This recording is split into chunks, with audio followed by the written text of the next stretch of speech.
தாய் வீடு செப்டம்பர் 2025. திருக்குறள் காமத்துப்பாலின் இலக்கிய வரலாற்று முக்கியத்துவம்.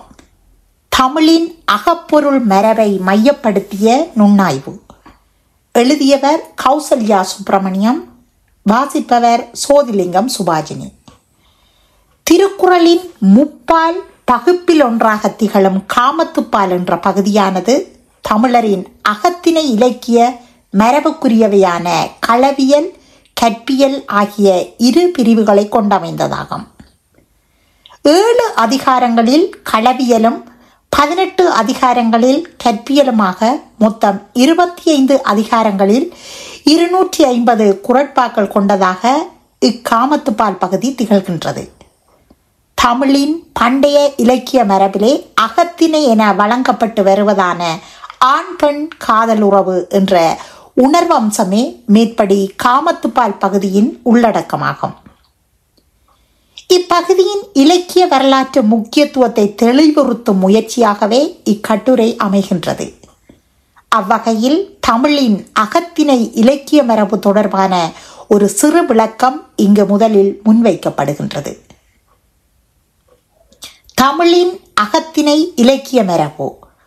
தமிழின் அகத்திணை என்ற இலக்கிய மரபானது 3 முக்கிய தொடர் நிகழ்வுகளை கொண்டதாகும்.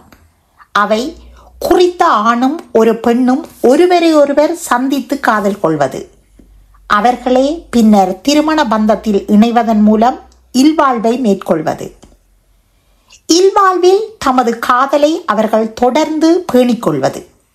மேற்சுட்டியவாறான காதலுணர்வு சார்ந்த தொடர் நிகழ்வுகளில் அவ்விருவரும் எய்தும் பல்வேறு கட்ட அனுபவ நிலைகளை மையப்படுத்தியமையும் இலக்கிய ஆக்கங்களே அகத்திணை இலக்கியம் என வழங்கப்பட்டு வருவனவாகும்.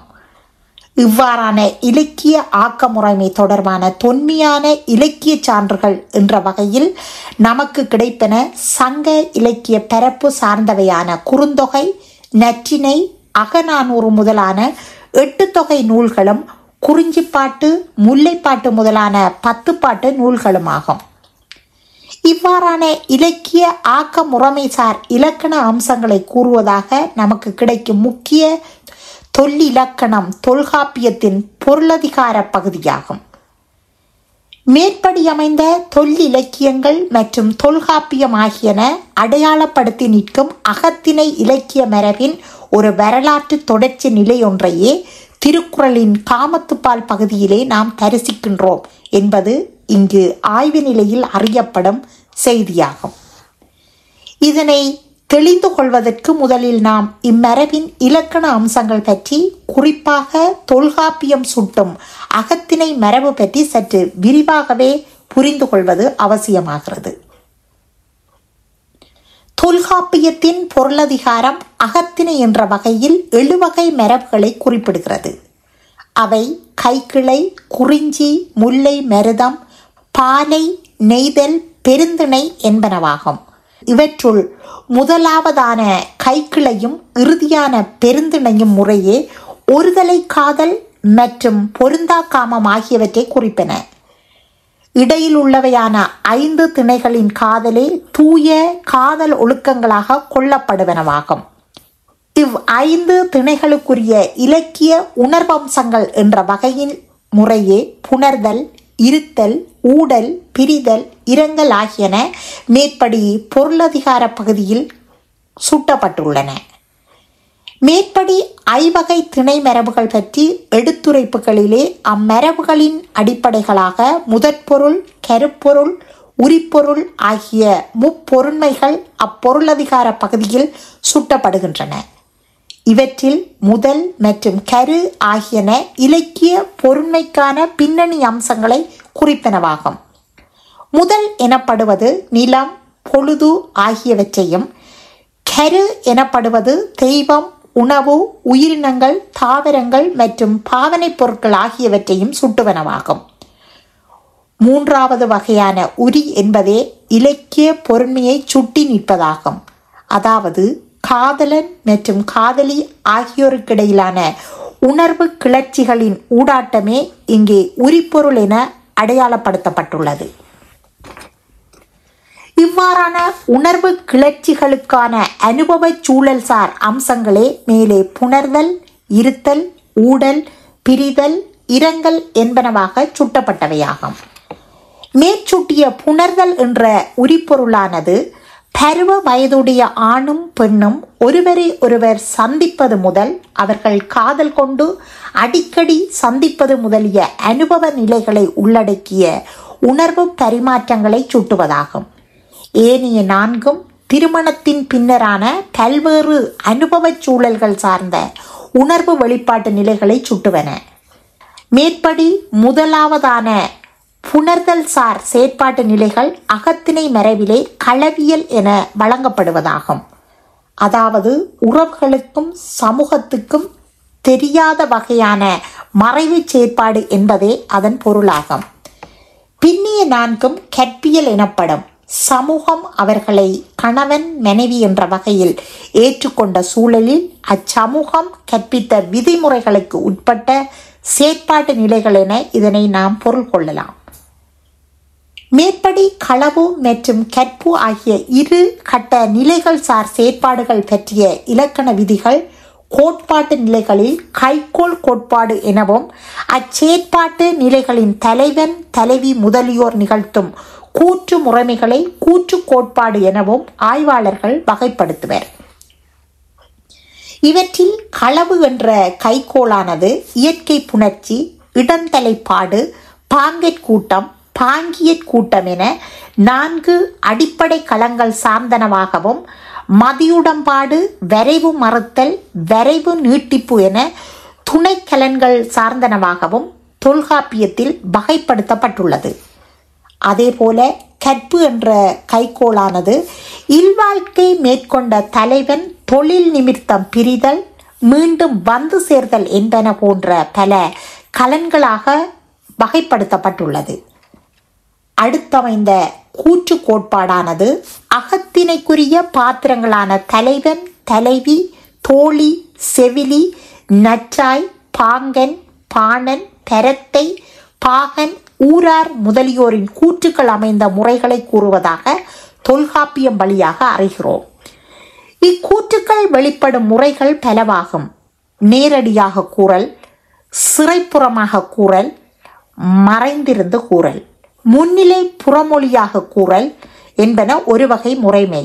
தனக்குத்தானே கூறல், பிறிதொருவருக்கு கூறல், பகுத்தறிவற்ற பொருள்களை நோக்கி கூறல் என்பன இன்னொரு முறைமையாகும்.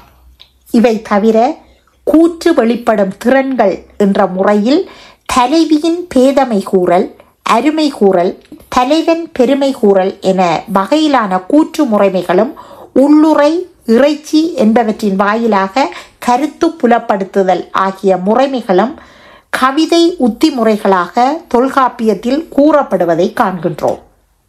இவையே அகத்திணை மரபு தொடர்பாக தொல்காப்பியத்தின் பொருளதிகாரம் ஊடாக நாம் புரிந்து கொள்ளும் அடிப்படையான செய்திகளாகும்.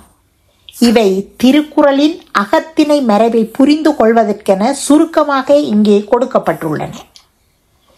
மேற்சுட்டியவாறான தொல்காப்பிய பொருளதிகாரம் ஊடாக நாம் அறியும் அகத்திணை சார் நிகழ்ச்சி தொடர்களில் குறித்த நிகழ்வில் சந்திக்கும் பாத்திரங்களின் கூற்றுக்களாகவே சங்க இலக்கியங்களின் பாடல்கள் ஒவ்வொன்றும் திகழ்கின்றன என்பது இங்கு நமது முக்கிய கவனிப்புக்குரிய விடயமாகும். இவ்வாறாக அகத்திணை இலக்கிய மரபு தொடர்பாக தொல்காப்பியம் சுட்டிய கோட்பாட்டு நிலையிலான இலக்கண அம்சங்களையும் சங்ககால அகப்பாடல்கள் புலப்படுத்தி நின்ற கவிதையாக்க முறைகளையும் அடியொற்றி உருவான ஓர் அகத்திணை ஆக்கமாகவே திருக்குறளின் காமத்துப்பால் நமது தரிசனத்துக்கு வருகிறது என்பதை முதலில் மனதில் இருத்தி கொள்ள வேண்டும். இதன் அடிப்படையில் திருக்குறளின் காமத்துப்பால் அடுத்து நோக்கப்படுகிறது. திருக்குறள் காமத்துப்பால் புலப்படுத்தி நிற்கும் அகத்திணை மரபு. அகத்திணை மரபு தொடர்பாக தொல்காப்பியம் கூறும் கோட்பாட்டு நிலைகளை தழுவியமைந்த ஒரு புத்துருவாக்கமே திருக்குறளின் காமத்துப்பால் திகழ்கிறது என்பதும் அதனை நமக்கு அறியத்தரும் முக்கிய சான்றுகளாக திகழ்வனவே அதன் களவியல் மற்றும் கற்பியல் என்ற வகையிலான இயல்பு பகுப்பு முறைமையும் அவ்வியல்புகளில் இடம்பெறும் அதிகாரங்களின் பொருள் தொடர்ச்சி முறைமை மற்றும் கூற்று முறைமை என்பனவாகும்.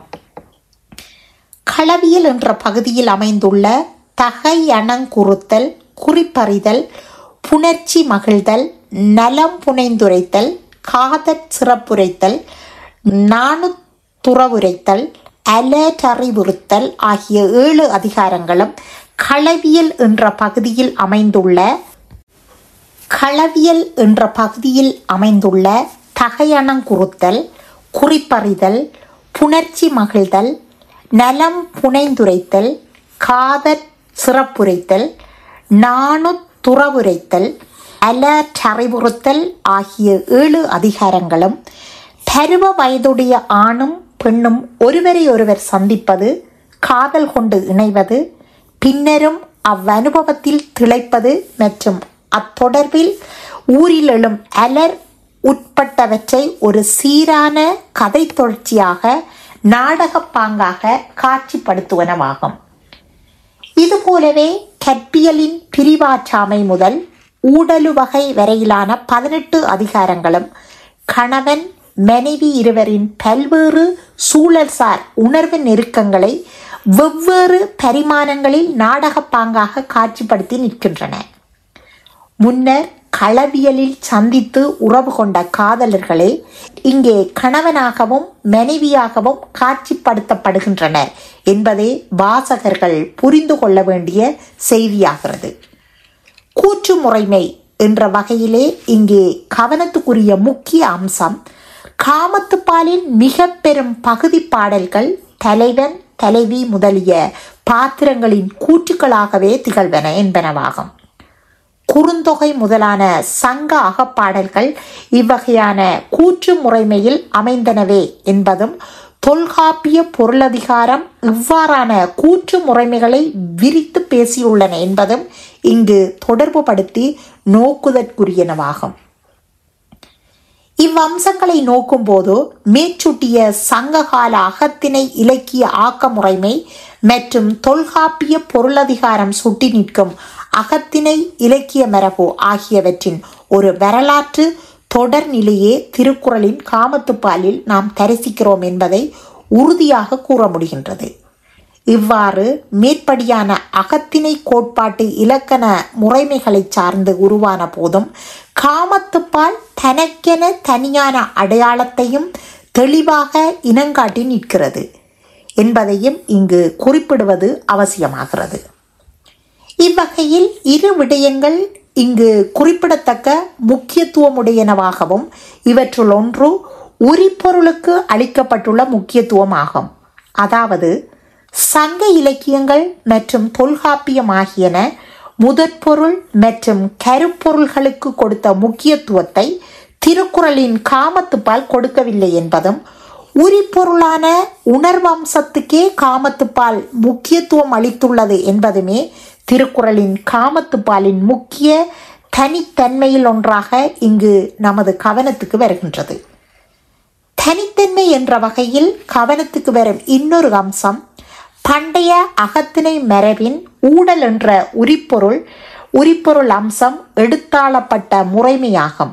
அதாவது ஊடலின் பின்புல அம்சமான பறைத்தன்மை என்ற விடயம் காமத்துப்பாலில் தவிர்க்கப்பட்டுள்ளது என்பதே இங்கு கவனத்துக்குரியதாகிறது. இவ்விரு அம்சங்கள் பற்றிய விளக்கங்கள் வருமாறு: திருக்குறளில் உரிப்பொருளுக்கு அளிக்கப்பட்டுள்ள முக்கியத்துவம் என்ற வகையில் கவனத்துக்குரிய முதலாவது அம்சம் அதன் பாவடிவத்தின் குறுகிய நிலையாகும். இது 7 சீர்களில் 1.25 அடிகளில் அமைந்த பாவகையாகும். இது வெண்பா என்ற கட்டிறுக்கமான வடிவமைப்பின் குறுகிய கட்டமைப்பாகும். சங்க பாடல்கள் ஆசிரியப்பா மற்றும் கலிப்பா வகைகளில் அமைந்தவை என்பதறிவோம். அப்பாவகைகளில் உணர்வம்சங்களில் சூழல் சார் பின்புல அம்சங்களுடன் விரிவாக எடுத்துரைக்க வாய்ப்பளிப்பவையாகும். திருக்குறளின் குறட்பாக்களின் மேற்படி அமைந்த குறுகிய வடிவ நிலையானது மேலே நோக்கிய ஆசிரியப்பா மற்றும் கலிப்பா ஆகியன போல முதல் கரு ஆகியவற்றை உள்ளடக்கிய விரிவான எடுத்துரைப்புக்கு வாய்ப்பளிப்பதன்று. உரிபொருள் எனப்படும் தலைவன், தலைவி, தோழி முதலியோரின் உணர்வம்சங்களை எடுத்துரைப்பதற்கு மட்டுமே பயன்படக்கூடிய வடிவமாகும். இவ்வாறான அதன் பயன்பாட்டு நிலைக்கு ஏற்பவே குறளாசிரியரும் காமத்துப்பாலில் அதனை கையாண்டுள்ளார் என்பதே முதல் மற்றும் கரு ஆகியன அப்பாலில் முக்கியத்துவம் பெறாமற் போனமைக்கான அடிப்படை காரணி எனலாம். அடுத்து தரைத்தைமை என்ற விடயம் காமத்துப்பாலில் தவிர்க்கப்பட்டுள்ளமை தொடர்பாக நோக்குகையிலே முதற்கண் ஊடல் என்ற உணர்வம்சத்துக்கு தரைத்தைமை அல்லது பொது மகளிர் நாட்டம் என்ற தலைவனின் செயற்பாட்டிற்கும் உள்ள தொடர்பு பற்றிய அகத்திணை மரபுசார் விளக்கம் ஒன்று இங்கு அவசியமாகிறது. ஊடல் என்பது கணவன் மீது மனைவிக்கு ஏற்படும் உரிமை உணர்வோடு கூடிய கோபமாகும். இதனை சிறு கோபம் என்பது மரபு. இக்கோபத்துக்கு காரணமான கணவனின் செயற்பாடாக சங்க இலக்கியங்கள் மற்றும் தொல்காப்பியம் ஆகியவற்றில் சுட்டி உணர்த்தப்படுவது அவன் பிற பெண்டீரை, குறிப்பாக பொது மகளிரை நாடும் நிலையேயாகும். சங்ககால அகத்திணை பாடல்களில் மருத திணைசார் பாடல்கள் காட்சிப்படுத்தும் ஊடற்காட்சிகள் கணவர்களின் இவ்வகை செயற்பாடுகளின், அதாவது பொது மகளிர் நாட்டங்களின் மீதான கோபங்களாக வெளிப்படுவனவேயாகும். தொல்காப்பியத்தின் அகத்திணை மரபும் இவ்வாறான ஊடலையே சுட்டுகிறது. மேற்சுட்டியவாறான கணவர்களின் பொது மகளிர் நாட்டங்களானது ஒரு சமூக குறைபாடு என்பதே அறநூல்களின் நிலைப்பாடாகும். அவ்வகையில் திருக்குறள் அதனை திட்டமிட்டே கண்டிக்கவும் தவிர்க்கவும் முற்பட்டுள்ளது என்பதை அதன் பொருட்பாலில் இடம்பெற்றுள்ளதான வரைவின் மகளிர் என்ற தலைப்பிலான 92ஆம் அதிகாரம் மூலம் தெளிந்து கொள்ளலாம். அவ்வதிகாரம் தரைத்தமையை சமூகத்தின் ஒழுக்க குறைபாடுகளில் ஒன்றாக அடையாளம் காட்டி கண்டிப்பதாகும். அதாவது ஓர் அறநூல் என்ற வகையில் திருக்குறளானது மேற்கொண்ட சமுதாய விமர்சனமாகவே அக்கண்டனம் அமைந்துள்ளதென்பது வெளிப்படை. இவ்வாறு பொருட்பாலில் விமர்சிக்கப்பட்ட ஓர் அம்சத்துக்கு காமத்துப்பாலில் உரிய முக்கியத்துவத்தை வழங்க முடியாது என்பதை குறளாசிரியர் உணர்ந்திருப்பார். அதேவேளை அகத்திணை மரபிலே ஊடல் தொடர்பான உணர்வம்சங்களுக்குரிய முக்கியத்துவத்தை புறக்கணித்து விட முடியாது என்பதையும் கூட அறக்கருத்துக்களை கூறும் பண்பாட்டு சிந்தனையாளரான அவர் உணர்ந்திருந்தார் என்பதை அவர் குறட்பாக்களில் அவற்றை கையாண்டுள்ள முறைமைகளின் ஊடாக தெளிவாகவே தெரிந்து கொள்கின்றோம். காமத்துப்பாலிலே கற்பியலின் இறுதி 3 அதிகாரங்களான புலவி, புலவி நுணுக்கம், ஊடல் வகை ஆகிய தலைப்புகளிலான 3 அதிகாரங்கள் இடம்பெற்றுள்ளன. இவை 3ம் ஊடல் உணர்வு சார் வெவ்வேறு பரிமாணங்களை காட்டி நிற்பனவாகும். எனவே காமத்துப்பாலிலே ஊடல் அழுத்தமாகவே பேசப்படுகிறது என்பது வெளிப்படை. ஆனால் இங்கு சுட்டப்படும் ஊடல் சார் உணர்வம்சங்களுக்கு தலைவனின் தரைத்தைமை காரணமாக சுட்டப்படவில்லை என்பதை இங்கு நாம் உணர்ந்து கொள்ள வேண்டும். புலவி என்ற அதிகாரத்திலே தலைவியின் தவறான புரிந்துணர்வின் விளைவாகவே அவளுக்கு தலைவன் மீது ஊடல் ஏற்பட்டதாக காட்டப்படுகிறது. புலவி நுணுக்கம் என்ற அதிகாரத்தில் தலைவன் மீது தலைவி கொள்ளும் சந்தேகமே காட்டப்படுகிறது. அதற்கப்பால் தரைத்தமை பற்றிய எடுத்துரைப்புகள் ஆசிரியராலோ உரைகாரர்களாலோ இங்கு சிந்திக்கப்படவில்லை என்பதே இங்கு நமது கவனிப்புக்குரிய செய்தியாகும். இதுபோன்று நிறை அழிதல் என்னும் அதிகாரத்தில் 1258, 1259 ஆகிய எண்களுடைய 2 குறள்களில் தரைத்தமை தொடர்பான உணர்வுகளை இனங்காண முடியும். அவை தன்மாய கல்வன் பனிமொழி அன்றோ நம் பெண்மை அடைக்கும் படை, புலப்பல் எனச் சென்றேன் புல்லினேன் நெஞ்சம் கலத்தல் உருவது கண்டு. இவற்றில் முதற் குறளில் உள்ள தன்மாய கல்வன் பனிமொழி என்ற தொடரானது சங்க இலக்கியத்தில் கூறப்படுவதை போன்று தரத்தையில் பிரிந்து வந்த தலைவன் ஊடல் தணிக்க கூறும் பணிந்த மொழியை நினைவுக்கு இட்டு வருவது. ஆனால் உரைகாரர் எவரும் இதனை தரைத்தமை சார்ந்ததாக சுட்ட முற்படவில்லை என்பதும் இங்கு நோக்குதற்குரிய முக்கிய செய்தியாகும். மேற்கூறிய இரண்டாவது குறட்பாவில் என் நெஞ்சம் முன்னரேயே அவனுடன் கலந்து விட்டதால் ஊட வேண்டுமென்ற எண்ணம் பித்தள்ளப்பட்டு விட்டது என்று தலைவி கூறுகிறாள். பெண்மையின் பேதமையை உணர்த்தும் வகையிலான இவ்வுத்தி முறையை கலித்தொகையின் 67ஆம் பாடலிலும் காண முடிகிறது. அங்கு அது தரைத்தமையை சார்ந்த கூற்றாக அடையாளப்படுத்தப்படுவது, ஆனால் இங்கே அது அவ்வாறான உரையாசிரியர்களால் அடையாளம் காட்டப்படவில்லை. எனவே காமத்துப்பாலில் காட்சிப்படுத்தப்படும் ஊடல்சார் உணர்வம்சங்கள் பற்றிய எடுத்துரைப்புகளில் கணவனின் தரைத்தமை என்ற அம்சம் திட்டமிட்டே தவிர்க்கப்பட்டுள்ளமையை உணர்ந்து கொள்ள முடிகின்றது. இதுவரை அகத்திணை மரபை கையாள்வதில் காமத்துப்பால் புலப்படுத்தி நின்ற தனித்தன்மைகள் என்ற வகையிலான சில முக்கிய அம்சங்களை நோக்கினோம். இவ்வாறான குறித்த சில அதிகாரங்கள் மற்றும் குறட்பாக்கள் ஆகியவற்றை அகத்திணை மரபுகளில் பொருத்தி நோக்கி பொருள் கொள்வதில் உரைகாரர்களுக்கிடையே சில சிக்கல்களும் ஏற்பட்டுள்ளன. காமத்துப்பாலில் முதல் மற்றும் கரு ஆகியன முக்கியத்துவம் பெறாமையால் அதன் அதிகாரங்கள் சிலவற்றுக்கு திணை, துறை வகுத்தல் மற்றும் பொருளுரைத்தல் ஆகியவற்றில் உரைகாரர்கள் சிக்கல்களை எதிர்கொண்டுள்ளனர். இவ்விடயம் தனியானதொரு ஆய்வு கட்டுரையிலேயே நோக்குவதற்குரிய பொருட்பரப்பு கொண்டதாகும். எனவே அதனை இங்கு தவிர்த்து கொள்கின்றேன். அடுத்து இக்கட்டுரையை நிறைவுக்கு கொண்டு வரும் நிலையில் குறிப்பாக இலக்கிய உருவாக்க வரலாற்றில் காமத்துப்பால் செலுத்தியுள்ள செல்வாக்கு தொடர்பான ஒரு முக்கிய அவதானிப்பை இங்கு பதிவு செய்ய விரும்புகின்றேன். அவ்வகையில் இங்கு கவனத்துக்கு வரும் அவ்விடயம் பின்னாளில் எழுந்த கோவை என்ற சிற்றிலக்கிய வகைக்கு இக்காமத்துப்பாலே முன்னோடியாக அமைந்ததென்பதாகும்.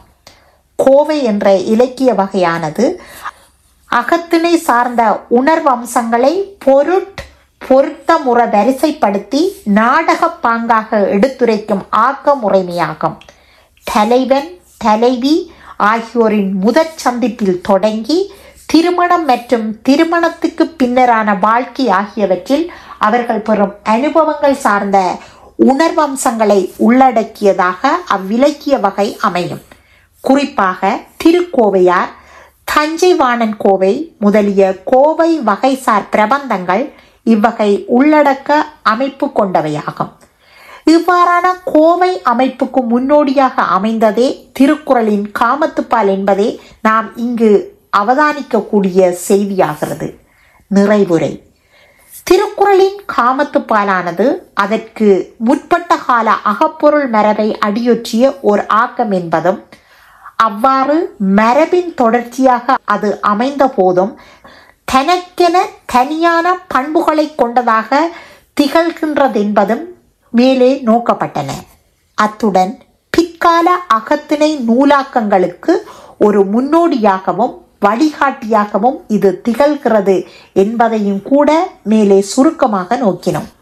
இத்தொடர்பில் மேலும் ஆய்வுகள் நிகழ்த்தும் எண்ணம் உள்ளது என்பதான எனது ஆர்வத்தையும் தெரிவிப்பதோடு இவ்வாய்வு கட்டுரையை நிறைவு செய்கிறேன். இக்கட்டுரையாக்கத்திற்கு துணை நின்ற நூலும் கட்டுரையும் திருக்குறள் உரைக்கொத்து, திருப்பாணந்தாள் ஸ்ரீ காமாட்சி மட வெளியீடு 1970, முனைவர் இந்திராணி மனுவேல், திருக்குறள் காமத்துப்பால் அகமரபு, வள்ளுவம் இதழ் 20, திருவள்ளுவர் ஆண்டு 2033. நன்றி.